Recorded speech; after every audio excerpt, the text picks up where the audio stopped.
रावण की नाभि में कैसे और कहां से आया अमृत जिससे वो अमर हो गया था। रावण अमर था। उसे कोई नहीं मार सकता था, क्योंकि उसकी नाभि में अमृत था। भगवान राम भी उसका वध तब तक नहीं कर पाए थे, जब तक विभीषण ने रावण की अमरता का राज खोल नहीं दिया। मगर सवाल ये है कि रावण की नाभि में अमृत आया कहां से। प्राचीन धर्म ग्रंथों एवं मान्यताओं के अनुसार रावण की नाभि में अमृत आरोपित किया गया था, जिसके कारण रावण अमर हो गया था। कहा जाता है कि एक बार बाली और रावण के बीच भयंकर युद्ध हुआ। रावण को कई गंभीर चोटें पहुंची। कुछ इतनी अंदरूनी थी कि रावण का बचना मुश्किल हो गया। ऐसे वक्त में रावण की पत्नी मंदोदरी परेशान हो गई।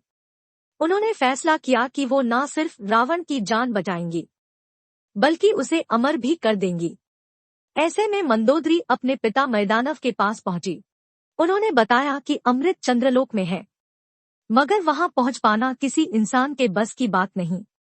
मैदानव ने मंदोदरी को ऐसी शक्ति दी जिससे वो चंद्रलोक पहुंच गई, मगर वहां जाकर भी अमृत कलश को ला पाना मुश्किल था, क्योंकि अमृत कलश बहुत सी शक्तियों द्वारा सुरक्षित था। उसके पास जाना भी मौत को दावत देना था। कलश के नीचे से बहुत सारी विषैली गैसें निकलती थी, जिससे मौत हो जाती थी। उसके चारों ओर गर्म लावा निकलता रहता था। ऐसे में अमृत की कुछ बूंदें भी धरती पर लाना असंभव सा था।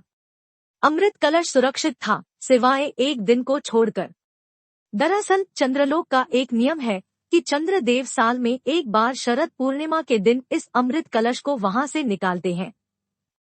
उस समय वो धरती पर भी कुछ बूंदें गिराते हैं। यही वो मौका था जिसकी मंदोदरी को तलाश थी। मंदोदरी जब चंद्रलोक गई तो उसके 2 दिन बाद ही पूर्णिमा थी।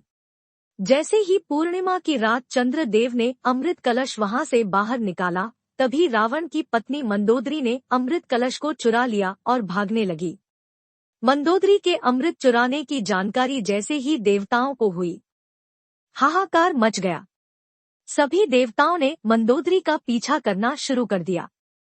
ऐसे में मंदोदरी ने कलश को देवलोक की एक खिड़की पर छोड़ा और अपनी अंगूठी में अमृत की कुछ बूंदें भर ली। मंदोदरी को जानकारी नहीं थी कि कैसे वो इस अमृत से रावण को जीवनदान देगी। ऐसे में उन्होंने विभीषण की मदद ली। रावण के भाई विभीषण को नाड़ी का ज्ञान था, मगर उन्होंने मंदोदरी को ऐसा करने से मना कर दिया। परंतु वो बाद में तैयार हो गए। शरद पूर्णिमा के दिन इस अमृत की बूंदों को रावण की नाभि में स्थापित करने का फैसला किया गया। चूंकि अमृत की सिर्फ कुछ बूंदें ही थी तो उन्हें नाभि में डालने का फैसला किया गया, क्योंकि वहीं पर समस्त नाड़ियों का केंद्र होता है। इसके लिए पहले अशोक वाटिका में रावण को बेहोश या अचेत किया गया। फिर विभीषण ने अमृत बूंदों को रावण की नाभि में स्थापित कर दिया। इसी के चलते रावण अमर हो गया। यही वजह है कि मंदोदरी के अलावा सिर्फ विभीषण को ही रावण की अमरता का राज पता था।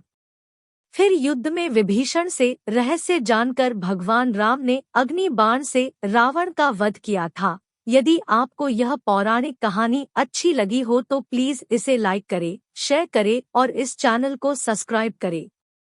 धन्यवाद।